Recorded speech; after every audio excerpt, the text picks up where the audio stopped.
सोचिए एक ऐसी ध्वनि के बारे में जिसे दुनिया भर में करोड़ों लोग पहचानते हैं, एक ऐसी लय जो गूंजती भी है और मन को शांत भी करती है। तो चलिए आज इसी ध्वनि के पीछे जो गहरा मतलब छिपा है ना, उसकी एक एक परत को खोल कर देखते हैं। हाँ, यही है वो ध्वनि। बस एक पल के लिए इसे महसूस कीजिए, इसकी लय, इसका बार बार आना। ये सिर्फ कोई गाना नहीं है, बल्कि ये एक ध्यान है, एक मेडिटेशन है। लेकिन क्या कभी ऐसा सोचा है कि इस आवाज के पीछे आखिर है क्या? ये जो शब्द है ना, ये सिर्फ शब्द नहीं है, इनमें तो एक पूरी की पूरी कहानी समाई हुई है। तो चलिए आज इसी कहानी को जानने की कोशिश करते हैं। तो इस कहानी को समझने का सबसे अच्छा तरीका क्या है? सबसे पहले इस मंत्र को ना इसके छोटे छोटे हिस्सों में तोड़ कर देखते हैं, क्योंकि हर एक शब्द का अपना एक बहुत गहरा मतलब है। शुरुआत करते हैं सिया से। यह देवी सीता को बुलाने का एक बहुत ही प्यारा तरीका है। वो सिर्फ रामायण का एक किरदार नहीं है, बल्कि उन्हें भक्ति, पवित्रता और जो दिव्य स्त्रीत्व होता है ना, उसका प्रतीक माना जाता है। और फिर आते हैं राम। वो धर्म और अच्छे आचरण का एक जीता जागता उदाहरण है, एक आदर्श इंसान। उनका नाम ही कर्तव्य और न्याय के लिए जाना जाता है। और देखिए, जब ये दोनों नाम आपस में मिलते हैं तब बनता है सिया राम। अब ये सिर्फ दो नामों को जोड़ना नहीं है, ये असल में एक दिव्य मिलन का प्रतीक है, एक ऐसी पूरी चीज जिसे अलग नहीं किया जा सकता। और आखिर में आता है जय। ये जीत और महिमा का ऐलान है, एक घोषणा, एक जश्न। तो अब हमारे पास सारे टुकड़े हैं, सिया, राम और जय। लेकिन सवाल ये है कि इन्हें एक साथ कैसे बुना जाता है? चलिए अब इस मंत्र की सबसे खास बात पर गौर करते हैं, इसका लगातार रिपीट होना।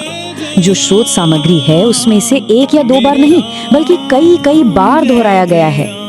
जरा सोचिए, स्रोत के एक छोटे से हिस्से में ही इसे 100 से भी ज्यादा बार दोहराया गया है। तो जाहिर सी बात है, ये दोहराव बस ऐसे ही नहीं है, इसके पीछे कोई बहुत गहरा मकसद जरूर है। तो सवाल वही है, आखिर मकसद क्या है? क्यों इन सरल से शब्दों को इतनी बार रिपीट किया जाता है?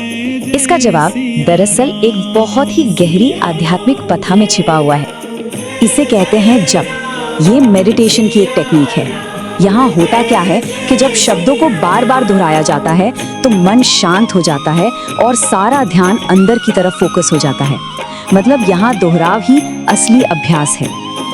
लेकिन एक मिनट, अगर थोड़ा और ध्यान से सुना जाए तो इस दोहराव के बीच में ही ना कुछ बहुत ही खूबसूरत बदलाव भी सुनाई देते हैं। मतलब ये मंत्र हमेशा बिल्कुल एक जैसा नहीं रहता, और यहीं पर मंत्र का रूप बदल जाता है। एक तरफ तो है सिया राम जय राम, ये एक यूनिवर्सल ऐलान जैसा है, और दूसरी तरफ है हे राम मेरे राम, ये एक बहुत ही पर्सनल गहरी पुकार है। देखा जाए तो ये एक ऐलान से एक प्रार्थना बन जाती है। श्रोत में इसके जैसे और भी बदलाव मिलते हैं, जैसे कि श्री राम मेरे राम। ये छोटे छोटे फर्क ही हैं जो इस मंत्र को एक सामूहिक गान से एक व्यक्तिगत बातचीत में बदल देते हैं, एक ऐसा कनेक्शन जो सीधा भक्त और भगवान के बीच होता है। तो अब तक हमने सारे टुकड़े देख लिए हैं, शब्द, उनका मिलन, उनका दोहराव और वो व्यक्तिगत पुकार। तो चलिए अब इन सबको एक साथ जोड़ते हैं और पूरी कहानी को समझते हैं। ये पूरी चीज ना एक सफर की तरह है। सबसे पहले सिया और राम के मिलन को स्वीकार किया जाता है, फिर उसी मिलन की जीत का जश्न मनाया जाता है, और आखिर में जप के जरिए ये एक गहरी व्यक्तिगत भक्ति और ध्यान का रूप ले लेता है।